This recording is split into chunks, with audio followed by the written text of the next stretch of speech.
الحمد لله كفى وسلام على عباده الذين اصطفى أما بعد. فقد قال الله تبارك وتعالى في القرآن المجيد والفرقان الحميد: أعوذ بالله من الشيطان الرجيم. بسم الله الرحمن الرحيم. الكاظمين الغيظ والعافين عن الناس والله يحب المحسنين. وقال النبي صلى الله تعالى عليه وسلم: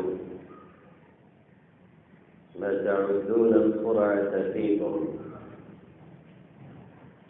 قالوا يا رسول الله صلى الله عليه وسلم: الذي لا يفرعه الرجال. قال: لا،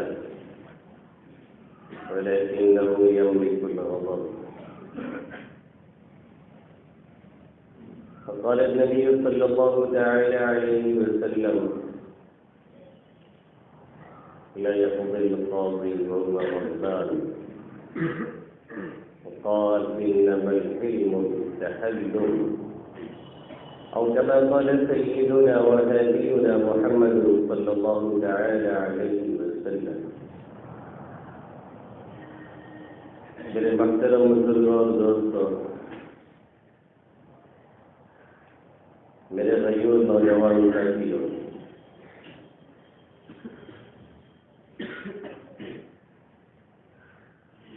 ایک ماسٹر صاحب کے لیے یا ٹیچر صاحب کے لیے جن کے ذمہ ریاضی کے سبب تھا، ایجوکیشن تھا، ان کو ایک مرتبہ یہ محسوس ہوا کہ ہمارے جو طلبہ ہیں، جو اسٹوڈنٹس ہیں، وہ پڑھنے میں آج کل دلچسپی نہیں لے رہے اور سبق جیسا یاد کرنا چاہیے ویسا یاد نہیں کرتے.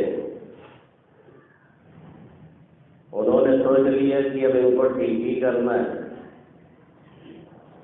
اور ان کا قبلہ صحیح ہونا چاہیے. قبلہ ان کا بہت گڑبڑ ہے. یہ سوچ کر کے ایک روز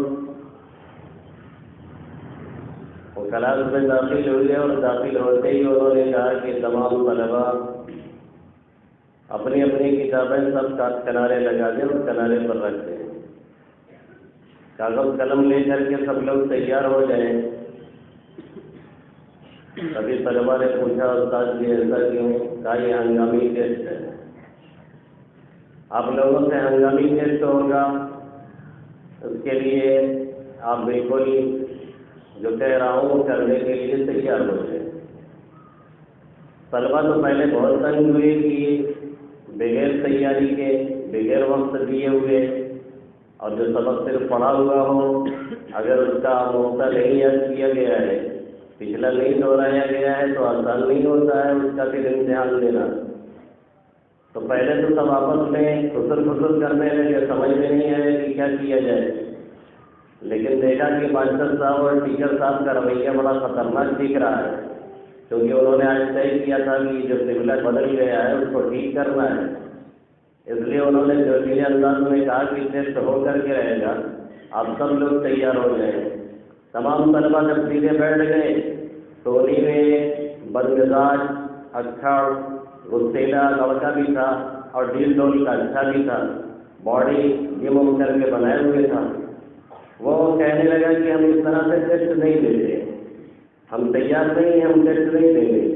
اور استاد نے کہا: آپ کیوں ٹیسٹ نہیں دیں گے؟ آپ کو ٹیسٹ دینا پڑے گا. اس نے کہا: ہم ٹیسٹ دینے کے لیے تیاری نہیں، یہ تو ڈسپلن کے خلاف ہے، ہم نے بھی تیاری نہیں کی ہے. آپ اس ہنگامی صورتحال میں ہم سے ٹیسٹ لے رہے ہیں. جب کوئی تیاری نہیں ہے تو ٹیسٹ کون دے گا اور اس کا نتیجہ کیا آئے گا؟ اس لیے ہم نہیں ٹیسٹ دیتے. ماسٹر نے کہا کہ یہ ٹیسٹ دینا پڑے گا ورنہ تم درسگاہ سے باہر نکل جاؤ، کلاس سے باہر نکلو. تو اس نے بھی پلٹ کے کہا کہ آپ ہی کلاس سے باہر نکلیے ورنہ خیر نہیں ہے. استاد نے اب آستین تھوڑا سا چڑھائی اور کہا کہ بد مزاج، کمینے کہیں کے بدماش، ابھی تمہیں ٹھیک کرتے ہیں. یہ کہہ کر کے اس کے آگے بڑھے تو اس نے بھی آستین چڑھائی. پھر وہ سب کچھ آگے ہوگا جو نہیں ہونا چاہیے تھا.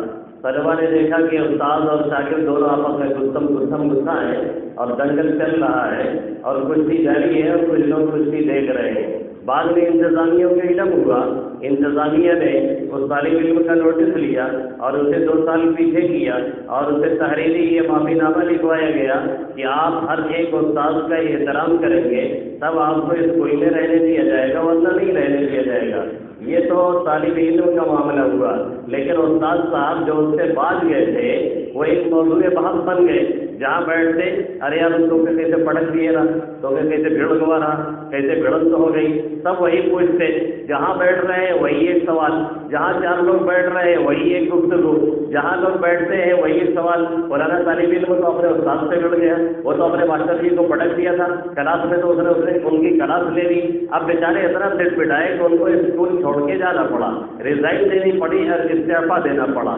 یہی صورتحال بالکل ایک دوسرے استاد کے سامنے پیش آئی، یہی صورتحال بالکل ایک دوسرے ماسٹر اور ٹیچر کے سامنے پیش آئی۔ وہ بھی کلاس کے اندر داخل ہوئے اور طلبا کو وارننگ ٹون بجاتے ہوئے کہہ دیا کہ سب کا امتحان لیا جائے گا، سب لوگ تیار ہو جائیں۔ اس میں بھی ایک ایسے ہی گستاخیلا اور ایک بدمزاج قسم کا طالب علم اور اچھے دل ڈول والا موجود تھا، اس نے کہا اس طرح سے ہم امتحان نہیں دیتے ہیں۔ استاد جی مسکرائے اس کی طرف دیکھ کر کے اور کہنے لگا آپ امتحان نہیں دیں گے؟ کہا نہیں میں امتحان نہیں دیتا، میں ڈسپلن کے مطابق چلوں گا، جب ٹائم آئے گا امتحان کا تبھی امتحان لیجیے گا، اس سے پہلے آپ امتحان نہیں لے سکتے ہیں۔ استاد جی مسکرائے اور انہوں نے کہا ٹھیک ہے، طلبا کو سوال نکالنا شروع کر دیا تو یہ پھر بھڑک گیا، کہنے لگا ہم کہہ رہے ہیں کہ امتحان نہیں دیں گے، آپ سوال لکھا رہے ہیں۔ انہوں نے کہا آپ سے کون کہتا ہے سوال لکھنے کے لیے، دوسرے لوگوں سے میں سوال لکھا رہا ہوں وہ لکھ رہے ہیں، آپ امتحان دیجیے، باہر نکل کے جائیے، کوئی حرج کی بات نہیں ہے۔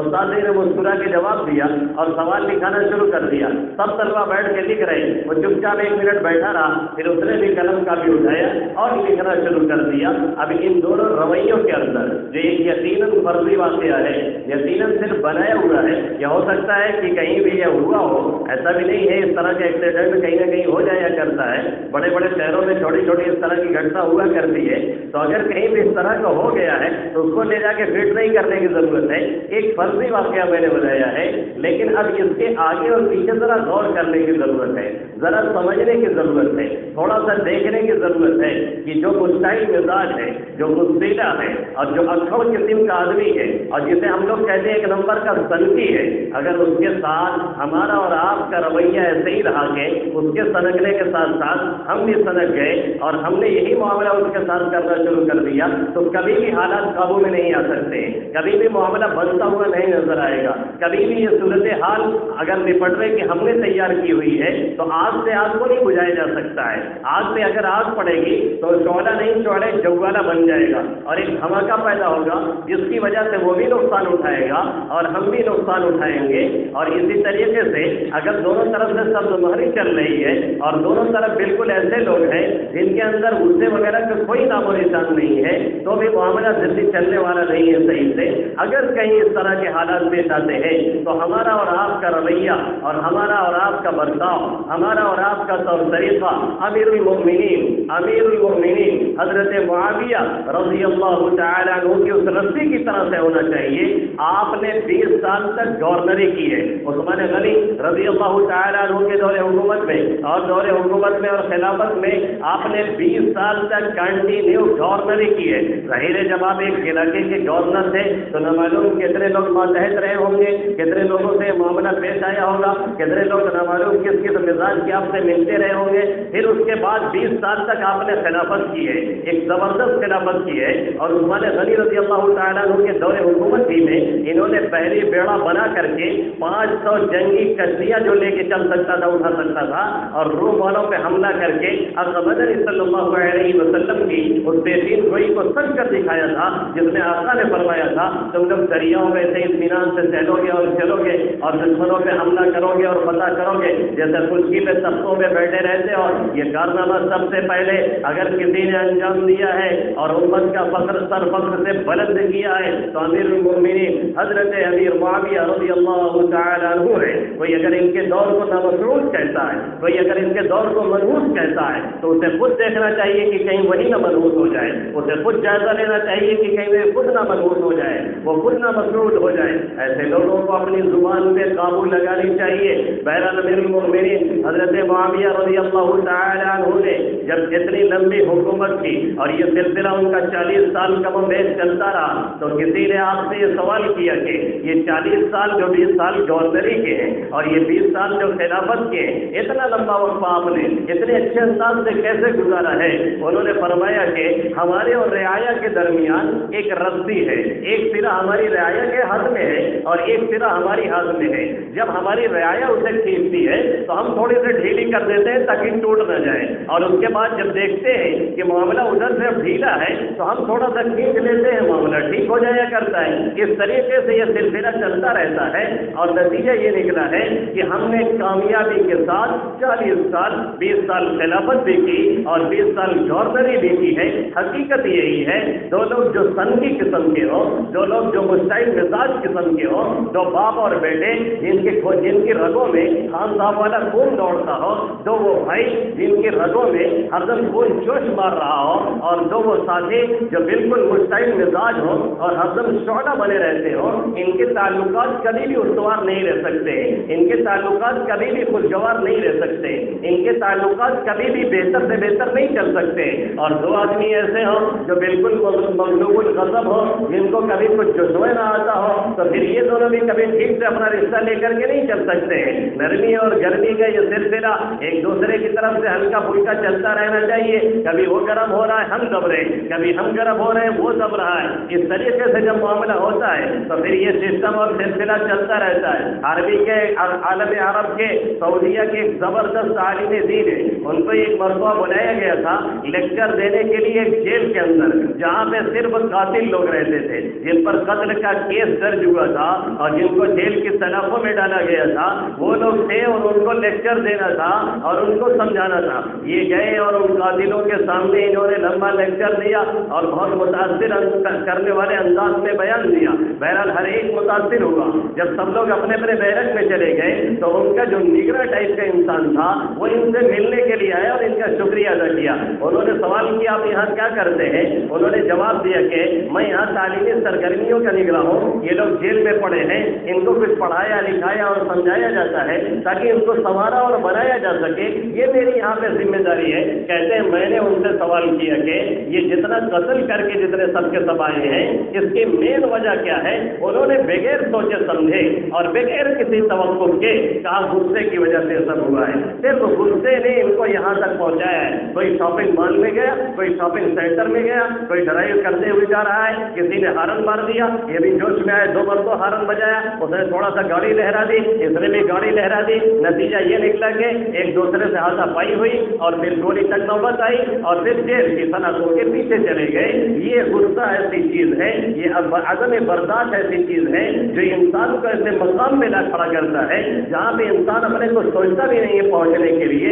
اسی لیے میرے نبی محترم محمد عربی صلی اللہ علیہ وسلم نے صحابہ کرام رضوان اللہ تعالی علیہم اجمعین سے یہ سوال کیا تھا ما تعدون السرعة فیکم، تم اپنے درمیان پہلوان کس کو سمجھتے ہو، بہادر کس کو سمجھتے ہو؟ ہم سے اور آپ سے سوال ہوتا تو ہم بھی یہی کہتے جو صحابہ کرام نے فرمایا۔ انہوں نے فرمایا الذی لا یسرع الرجال، جسے کوئی پٹک نہ سکتا ہو، جسے کوئی پچھاڑ نہ سکتا ہو، جو میدان میں جاتا ہو تو میدان جیت لیتا ہو، جو رستم ہو، جو اپنے زمانے کا اسفند یار ہو، جو اپنے زمانے کا سب سے بڑا کراٹے باز اور سب سے بڑا برسلیٹ ہو، یہی وہ سب سے بڑا بہادر انسان ہے۔ اس کے علاوہ اور کون بہادر ہے؟ آقا مدنی صلی اللہ علیہ وسلم نے فرمایا لا، ایسا نہیں ہے، لیس الشدید بالسرعة، وہ شخص پہلوان نہیں ہے جو لوگوں کو پچھاڑ دیا کرتا ہو، ولکنہ الذی یملک الغضب، وہ شخص پہلوان ہے جسے غصہ میں آئے تو اس پہ کنٹرول رکھے، جسے غصہ آئے تو اسے دبانے کی کوشش کرے،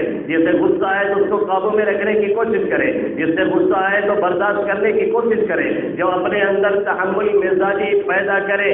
ابلتے ہوئے پانی میں کبھی عکس نہیں نظر آتا ہے، ابلتے ہوئے پانی میں کبھی چہرہ نہیں دیکھا جا سکتا ہے، اسی طریقے سے غصے میں لیے ہوئے فیصلے کبھی عام طور پہ صحیح نہیں ہوا کرتے۔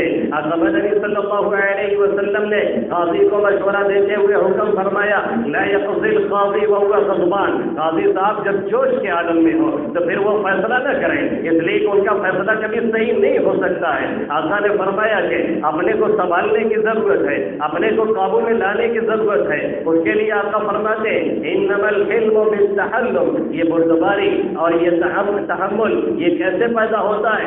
اپنے کو ٹرینڈ کرنا پڑتا ہے، اپنے کو سنبھالنا پڑتا ہے، اپنے کو اس مزاج پہ لا کر کے کھڑا کرنا پڑتا ہے، مستقل اس کے لیے اپنے اوپر دباؤ بنانا پڑتا ہے، تب جا کے یہ صفت انسان کے اندر پیدا ہوتی ہے۔ اگر اسی جوش کے اندر، اگر اسی تحمل مزاجی سے ہٹ کر کے، اگر اسی اپنے جوش کو آگے رکھ کر کے فیصلہ لیا جائے تو بعد میں پچھتانا ہی پڑتا ہے۔ اور بہت سے وہ لوگ جو جیل کی سلاخوں میں ہیں، یہی معمولی سا غصہ ان کو جیل کے کٹگرے میں لے جا کر کے کھڑا کر چکا ہے، جو کئی سالوں سے جیل میں سڑ رہے ہیں اور چھوٹنے کا کوئی نام نہیں ہے۔ اس لیے تحمل مزاجی کو جلدی ہاتھ سے جانے نہیں دینا چاہیے، اور کس وقت کیا معاملہ کرنا ہے، اور کہاں پہ کس انداز سے وار کرنا ہے، اور کہاں پہ کھل کر کے مارنا ہے، اور کہاں پر بھاگ کر کے کام چلانا ہے، اس کو ہمیں اور آپ کو ہمیشہ سمجھنا چاہیے۔ ہم اور آپ جوشیلے ہو گئے ہیں، ہم اور آپ کسی سنکی سے ملتے ہیں تو ہم بھی سنکی بن جایا کرتے ہیں، اور بعد میں کہتے ہوئے ایک نمبر کا پاگل ہے۔ اگر ہم کو یہ معلوم تھا کہ وہ ایک نمبر کا پاگل ہے، ہم جا کے اس سے بھڑ گئے تو اس سے بڑے پاگل ہم ٹھہرے کہ ایک شخص کو ہم پاگل جانتے بھی ہیں اور جا کر کے ہم اس کی اصلاح کرنے کے چکر میں لگے ہوئے ہیں۔ اب اس کی اصلاح اس طرح سے نہیں ہو سکتی ہے۔ اب وہ شعلہ ہے تو شعلے کی اصلاح شعلے کے ذریعے سے نہیں ہوگی، آگ کی اصلاح آگ کے ذریعے سے نہیں ہوگی۔ آگ کو بجھانا ہے تو پانی ڈالنا پڑے گا، آگ کو بجھانا ہے تو اس میں مٹی ڈالنی پڑے گی، آگ کو بجھانا ہے تو برداشت سے کام لینا پڑے گا۔ یہ ہم نہیں کرتے ہیں۔ عام طور پہ آپ کسی بھی پڑھے لکھے سے پوچھیں گے، وہ کہے گا کہ انسان کے دماغ کے جو کلیے جو جال بنی ہوئی ہے وہ 80% نارملی پوزیشن میں کام کرتی رہتی ہے، یعنی انسان جب نارمل حالت میں ہوتا ہے، غصے میں نہیں ہوتا ہے، تو پورے طور سے اس کا دماغ کام کر رہا ہوتا ہے، اور جیسے ہی انسان جوش اور غصے میں آتا ہے 60% بند ہو جایا کرتا ہے، 20% دماغ کام کرتا ہے۔ اب اس 20% میں لیا ہوا فیصلہ کتنا صحیح ہو سکتا ہے اور کتنا اچھا ہو سکتا ہے، اس کے لیے ضرورت اس بات کی ہوتی ہے کہ مدنی صلی اللہ علیہ وسلم نے جو اس طرح کے احکامات بیان فرمائے ہیں، جو اس طرح کی باتیں بیان فرمائی ہیں، اس کو پڑھا جائے، اس کو سیکھنے کی کوشش کی جائے، اپنی زندگی میں اتارنے کی کوشش کی جائے، ہر دم مستعد مزاج بن جانا، اور یہ اس طریقے سے کسی کو کنٹرول کرنے کی کوشش کرنا، کبھی ہمارے حالات قابو میں نہیں آ سکتے ہیں۔ رجب طیب اردگان صاحب جو اس وقت عالم اسلام کے لیے ایک دھڑکتے ہوئے دل کی حیثیت رکھتے ہیں، اور جن کی صورتحال یہ ہے کہ ایک طرف فلسطینیوں کے حق کی بات کرتے ہیں اور بار بار مسجد اقصیٰ کو چھین لینے کی بات کرتے ہیں، کبھی یہودیوں کی آنکھیں میں آنکھیں ڈال کر کے بات کرتے ہیں، اور کبھی ٹرمپ جیسے بے شرم کو دھمکی دیتے ہوئے کہتے ہیں کہ اگر تمہارے پاس ڈالر کی طاقت ہے تو ہمارے پاس اللہ رب العزت کی طاقت ہے، اور دوران تقریر اس کا واک آؤٹ کر کے اسے جھکنے پر انہوں نے مجبور کر دیا، اور سب لوگ انگشت بدلتا رہ گئے کہ عالم اسلام جہاں 57 ملک ہیں سب کے سب جھکے رہتے ہیں، کسی کے پاس تیل ہے، کسی کے پاس سونا ہے، کسی کے پاس پیٹرول ہے، کسی کے پاس ڈیزل ہے، پھر بھی کوئی آنکھ میں آنکھ ڈال کے بات نہیں کر سکتا ہے، اس کے پاس کچھ بھی نہیں ہے، پھر بھی آنکھوں میں آنکھیں ڈال کر کے بات نہیں کرتا بلکہ جھکنے میں مجبور کرتا ہے، اور بار بار کہتا ہے کہ گزرنے دیجیے 2023، اس کے بعد ترکی بیمار ملک نہیں رہے گا، پھر ہم بھی بتائیں گے ہم بھی کیسے ہیں۔ اور وہ ترکی جو ان کی آمد سے پہلے قرضوں میں ڈوبا ہوا تھا، انہوں نے آنے کے بعد ورلڈ بینک کے تمام قرضے ادا کر دیے، اور ادا کرنے کے بعد انہوں نے کہا اب ضرورت ہے تو ہم سے آپ قرضے لیجیے، اب ہم کو آپ کے قرضے کی ضرورت نہیں ہے، ہم آپ سے بھیک مانگ کے نہیں کھاتے ہیں کہ دب کر کے بات کریں، جس سے آدمی کھائے گا اس سے دب کر کے بات کرے گا، ہم آپ کے کھانے والے نہیں ہیں۔ یہ صورتحال انہوں نے جو تبدیل کی ہے، ان کی ہسٹری پڑھیے، ان کی تاریخ پڑھیے، ان کا مزاج پڑھیے، ان کی سوچ پڑھیے۔ 5 سالہ دور اقتدار میں شروع کے جو شراب کے اڈے چلتے تھے، جو زنا کے اڈے چلتے تھے، انہوں نے اس پر کوئی پابندی نہیں لگائی، کیونکہ ابھی سیکولرزم کے اس سے تب ملک ابھر رہا تھا اور جمہوریت کی طرف آ رہا تھا، اور لوگوں کا مزاج بگڑا ہوا تھا۔ اگر پہلے نمبر میں وہاں یہ کارروائی کر دی جاتی اور جوش دکھایا گیا ہوتا، اور جوشیلے انداز میں ان جوشیلے نوجوانوں پہ لگام لگانے کی انہوں نے کوشش کی ہوتی تو شاید آج ترکی ان کے ہاتھ سے نکل چکا ہوتا۔ انہوں نے بڑے ہی اچھے انداز میں اور سوچے سمجھے اسکیم کے تحت اور بڑے ہی بردباری کے ساتھ جو فحاشی اور زناکاری کے اڈے تھے وہاں پہ وہ اڈا بھی بنوایا جہاں پہ اسلامی کتابیں رکھوائی گئی، جہاں پہ پڑھنے پڑھانے کا کچھ انتظام کیا گیا تاکہ لوگ آئیں اور کچھ کتابیں دیکھیں، ان کا کچھ مزاج بدلے، اس طریقے سے آہستہ آہستہ لوگوں کو چینج کرتے رہے۔ آج صورتحال یہ ہے کہ ترکی واقعی ایک اسلامی ملک کہلانے کا مستحق بنتا چلا جا رہا ہے، اور صورتحال یہ بن رہی ہے کہ ہو سکتا ہے خلافت عثمانیہ کا پھر سے آغاز ہو جائے۔ اگر اللہ کو کچھ اور نہیں منظور ہے تو ہو سکتا ہے انہیں کے ذریعے سے عالم اسلام کی سربلندی کا ایک سامان پیدا ہو۔ ان کی تاریخ اور ان کی ہسٹری پڑھ کر کے دیکھا جائے کیسے انہوں نے خاموش مزاجی کے ساتھ تبدیل کرنے کا کام کیا ہے، جو آج ہمارے اور آپ کے اندر نہیں رہ گیا ہے۔ ہم جس کے پیروکار ہیں، ہم جس کی فقہ کو مانتے ہیں، ہم جس کے فتاوے پہ عمل کرتے ہیں، ہم جس کے مسائل کے پیچھے چلتے ہیں، یعنی امام ابو حنیفہ رحمہ اللہ تعالی،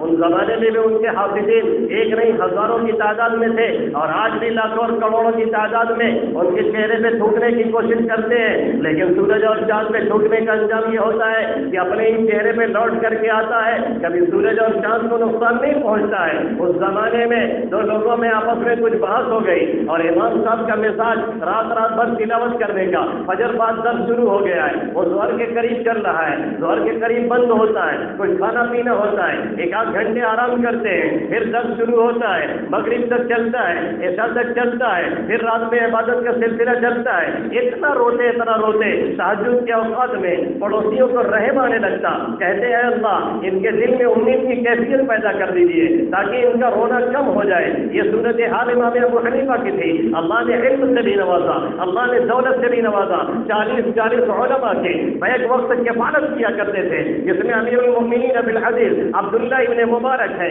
جس میں سب سے بڑے سیار حضرت زفر ہے، جس میں امام اللغہ امام محمد ہے، جس میں سب سے بڑا قاضی اور امت کا چیف جسٹس قاضی القضات امام ابو یوسف علیہ الرحمہ ہے۔ سب کی نگرانی اور سب کے دیکھ ریکھ امام ابو حنیفہ علیہ الرحمہ کر رہے ہیں، اور سب کے خرچے بھی اٹھا رہے ہیں۔ یہ بندے خدا اس پائے کا تھا۔ ایک نوجوان آپ کے پاس آتا ہے، جبکہ آپ دوپہر میں آرام کے لیے جاتے ہیں، رات میں سوتے نہیں ہیں، دن میں درس و تدریس کا سلسلہ چلتا ہے۔ ایک نوجوان آتا ہے، جیسے ہی آپ آرام کرنے کے لیے لیٹتے ہیں، آگے دروازہ کھٹکھٹاتا ہے، اور کھٹکھٹانے کے بعد آپ اٹھ کر کے باہر آتے ہیں۔ اگر ہمارے ساتھ یہ معاملہ ہو، ہم 1-2 رات کے جگہ ہوتے ہیں تو ایک لفظ ٹھیک سے نکلتا نہیں ہے، اور میں معلوم کیا بکنے لگتے ہیں۔ یہاں راتوں میں راتیں جاگی جا رہی ہیں، اور دن میں محنت کی جا رہی ہے، اور ایک خاص وقت ہے آرام کرنے کا، اس کو بھی ڈسٹرب کرنے کے لیے ایک آدمی آیا ہوا ہے۔ آپ نکلتے ہیں، خندہ پیشانی سے اس سے پوچھتے ہیں کس لیے آئے ہو؟ وہ جواب دیتا ہے ایک مسئلہ پوچھنے کے لیے آئے۔ آپ فرماتے ہیں مسئلے کا ذکر کرو۔ وہ کہتا ابھی تھوڑی دیر پہلے یاد تھا، آپ کے نکلنے سے پہلے وہ بھول گیا، اس لیے میں بعد میں پوچھوں گا۔ آپ نے فرمایا کوئی حرج کی بات نہیں، واپس جاؤ، جب یاد آئے گا تو آ کے پوچھ لینا۔ ہم ہوتے تو کہتے ابھی اثر میں وہی بیٹھے تھے تو کیوں نہیں پوچھا؟ ہم ہوتے تو کہتے تھے زور سے اثر تک وہیں تھے، کیوں نہیں پوچھا؟ ہم ہوتے تو کہتے فجر بعد ہمارا درس لگتا ہے تو کیوں نہیں پوچھا تھا؟ ہم ہوتے تو کہتے تہجد میں وہی کھڑے رہتے، اپنی تہجد بھی اسے بتا دیتے، اور کہتے تب کیوں نہیں پوچھا تھا؟ امام صاحب نے کچھ نہیں کہا، پھر جب یاد آئے گا تو واپس آنا۔ ادھر آپ لیٹنے کے لیے جاتے ہیں، ادھر وہ باہر کھڑا ہوا ہے، پھر لوٹ کے آتا ہے، کنڈی ہلاتا ہے، آپ باہر تشریف لاتے ہیں، کہتا ہے مسئلہ یاد آ گیا تھا اس لیے آ گئے۔ آپ نے فرمایا بتائیے کون سا مسئلہ ہے؟ کہتا پھر بھول گئے۔ آپ نے فرمایا ٹھیک ہے پھر یاد آئے گا تو پھر چلے آنا۔ وہ لوٹ کے جاتا ہے، تھوڑی دیر بعد پھر واپس آتا ہے، جب اسے انداز ہوتا ہے کہ آپ نیند کی آغوش میں گئے ہوں گے، آگے کنڈی کھٹکھٹاتا ہے اور کہتا ہے مسئلہ مجھے یاد آ گیا۔ امام صاحب فرماتے ہیں کون سا مسئلہ ہے؟ کہتا ہے یہ بتائیے انسان کی نجاست کا، یعنی اس کے پائخانے کا ذائقہ کیسا ہوتا ہے اور مزہ کیسا ہوتا ہے؟ ہم سے کوئی یہ مسئلہ پوچھ لیتا تو وہ تھپڑ اس کو پڑتا کہ شاید دن میں بھی اسے تارے نظر آتے۔ آپ سے کوئی اس طرح کی بات کر لے تو شاید اس طرح کا جھاپڑ اسے پڑے کہ وہ اٹھ نہ سکے۔ امام صاحب کا تحمل دیکھیے، ان کا کنٹرول دیکھیے، ان کی بردباری دیکھیے۔ اس نے اتنا سڑا ہوا سوال کیا کہ پائخانے کا ذائقہ کیسا ہوتا ہے اور مزہ کیسا ہوتا ہے۔ امام صاحب خاموشی کے ساتھ سنتے ہیں اور سننے کے بعد جواب دیتے ہیں کہ اگر تازہ ہے تو اس کا ذائقہ کچھ میٹھا ہوتا ہے، اور اگر سوکھ چکا ہے تو پھر کڑوا ہو جایا کرتا ہے۔ اب اس وقت کمنٹ کیا آنے والا تھا وہ بالکل ظاہر ہے۔ اس نے پلٹ کر کے کہا کہ آپ نے کبھی چکھا ہوا ہے؟ امام صاحب نے پھر پورے تحمل کے ساتھ جواب دیا ہم نے چکھا نہیں ہے۔ ہر چیز کا علم چکھنے سے نہیں ہوتا، کچھ چیزوں کا علم دیکھنے سے ہوتا ہے، کچھ چیزوں کا علم سننے سے ہوتا ہے، کچھ چیزوں کا علم سننے سے ہوتا ہے، کچھ چیزوں کا علم عقل سے ہوتا ہے۔ ہم نے عقل سے جانا ہے۔ اس نے کہا کون سی عقل سے؟ فرمایا کہ جب انسان کی گندگی تازی ہوتی ہے تو اس میں مکھیاں وغیرہ بیٹھتی ہیں، اور جب خشک ہونے لگتی ہے تو پھر نہیں بیٹھتی آتی ہے، اس سے سمجھ میں آیا کہ شروع میں اس کا ذائقہ کچھ دوسرا ہوتا ہے اور بعد میں کچھ دوسرا ہو جایا کرتا ہے۔ یہ سنجیدہ جواب سننے کے بعد وہ آپ کے ہاتھ پکڑ کے معافی مانگتا ہے اور کہتا ہے کہ مسئلہ پوچھنا مقصد نہیں تھا، آپ کو تنگ کرنے کا مقصد تھا۔ ایک ساتھی سے بات ہو رہی تھی، اس نے کہا کہ سب سے بردبار، سب سے خوش اخلاق، سب سے بلند کردار حضرت سفیان ثوری ہے۔ میں نے کہا تھا حضرت سفیان ثوری ہے، میرے ساتھی نے کہا امام ابو حنیفہ رحمۃ اللہ علیہ ہے۔ میں نے کہا جا کر کے جانچ کے آتا ہوں، آیا تھا آپ کی جانچ کرنے کے لیے۔ واقعتاً آپ جیسا روئے زمین پہ کوئی بردبار مل نہیں سکتا جس کی حالت یہ ہو راتوں میں عبادت کرتا ہو، جس کی حالت یہ ہو دن رات پڑھتا اور پڑھاتا ہو، جس کی حالت یہ ہو مسائل کے لیے اپنے کو وقف کر رکھا ہو، جس کی حالت یہ ہو اربوں میں کھیلتا ہو پھر بھی عیاشی کا نام و نشان نہ ہو، جس کی حالت یہ ہو دولت اتنا بہ رہی ہو کہ انڈین گورنمنٹ کو خرید سکتا ہو پھر بھی علماء کی کفالت کرتا ہو، جس کی حالت یہ ہو کہ اتنی دولت ہے اگر چاہتا تو اس دولت کے نشے میں لوگوں کو نشہ پلا کے نچا رہا ہوتا، لیکن پھر بھی مسائل کے نکالنے کے چکر میں دن رات پڑا رہتا ہے، اللہ اللہ کرتا ہے، قرآن و حدیث سے مسائل نکال کر کے امت میں احسان عظیم کرتا ہے۔ اللہ اس بندے کے قبر پہ کروڑوں رحمتیں نازل فرمائے، سب کہیے آمین، سب کہیے آمین۔ اللہ اس بندے کی قبر پہ کروڑوں رحمتیں نازل فرمائے۔ ان کی صورت حال یہ ہے اتنی بردباری کے ساتھ کہتے ہیں، اس کا ذائقہ ایسا ہے، اس کا مزہ ایسا ہے، اس میں کمنٹ آتا ہے، کہتے بھی بردباری کا دامن ہاتھ سے نہیں جاتا ہے۔ سب سے بڑا بہادر یہ ہے، سب سے بڑا کمال یہ ہے، سب سے بڑا بہادر یہ ہے، سب سے بڑا فائٹر یہ ہے جو ایسے حالت میں بھی اپنے آپ کنٹرول رکھتا ہے اور اس طرح کی کوئی اشتعال انگیزی نہیں کرتا ہے۔ اب مدنی صلی اللہ علیہ وسلم یہی سکھا رہے ہیں اپنی اس دعا کے ذریعے سے، اللہم اغننی بالعلم، اللہم اغننی بالعلم وزیننی بالعلم، اے اللہ علم دے کر کے مجھے لوگوں سے بے نیاز فرما اور بردباری دے کر کے میرے اندر چار چاند لگا۔ واقعتاً یہ لوگ ایسے تھے، کیا لوگ تھے جو راہ وفا سے گزر گئے، ایسا ہے نفس قدم چومتا چلو، یہ لوگ ایسے تھے ان کی اتباع کی جائے، یہ لوگ ایسے تھے ان کی اقتدا کی جائے، یہ لوگ ایسے تھے ان کی تکلیف کی جائے، یہ لوگ ایسے تھے سجدہ میں چاہ کر کے ان کے لیے دعائیں مانگی جائے۔ امت میں جو احسان عظیم کر کے یہ لوگ گئے ہیں، یہ بردباری اور یہ تحمل اور یہ خوش اخلاقی اور یہ مزاج اور یہ کردار اور یہ بلندی گفتار اور یہ بلندی کردار یہ ہمارے اکابرین کا حصہ تھا۔ ہم لوگوں کو شاید اس کا ایک شمہ بھی نہیں ملا ہے۔ آقا فرماتے ہیں جس کے اندر یہ چیزیں ہوتی ہیں وہی پروان چڑھتا ہے۔ ہمیشہ جوش میں رہنے سے نقصان اٹھانے کے سوا کچھ نہیں ہوتا ہے۔ بردباری کے دامن کو ہاتھوں سے نہیں چھوڑنا چاہیے اور جس وقت ہاتھ سے چھوٹتا ہے پھر نقصان انسان اٹھاتا ہے۔